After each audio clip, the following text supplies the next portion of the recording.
নমস্কার বন্ধুরা, তোমরা সবাই কেমন আছো? আশা করি সবাই ভালো আছো। আজ বানিয়ে ফেলছি আমাদের গ্রাম বাংলার ঘরে যে চৈত্র মাসের নাড়ু খাওয়া হয়, চালের গুঁড়ো এবং মুড়ির ছাতুর নাড়ু। এই নাড়ুটা খুব সহজ পদ্ধতিতে বানানো যায়। আগে বাড়িতে মায়েরা ঠাকুমারা বানাতো। 2 কাপ চালের মুড়ি নিয়ে ভালো করে হালকা লাল লাল করে ভেজে নেবেন, নিয়ে সেটা কিছুটা ঠান্ডা করে নেবেন এবং তার কড়াইতে 1.5 কাপের মতো জল নিয়ে একটু গরম হলে 4টে এলাচ ভালো করে গুঁড়ো করে হামালদিস্তা দিয়ে দেবেন।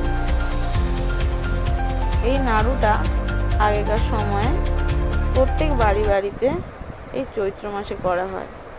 এখন কতটা হয় জানি না, তবে মাঝে মধ্যে করলে গ্রাম বাংলার যে হারিয়ে যাওয়া কিছু রেসিপি খেতেও ভালো লাগে এবং করতেও মজা লাগে। তার মধ্যে হচ্ছে এই নাড়ু তৈরি। তার মধ্যে কিছুটা কোরানো নারকেল দিয়ে একটু ফুটিয়ে নেবে এবং তালপাটালি, এখন তালপাটালি সব পাওয়াই যায়, প্রায় 250 গ্রামের মতো তালপাটালি দিয়ে সেই নাড়ুর সঙ্গে ফুটিয়ে গুড়টাকে গলিয়ে নেবে এবং সামান্য নুন দেবে স্বাদের জন্য। তারপরে ধীরে ধীরে হাফ হাফ করে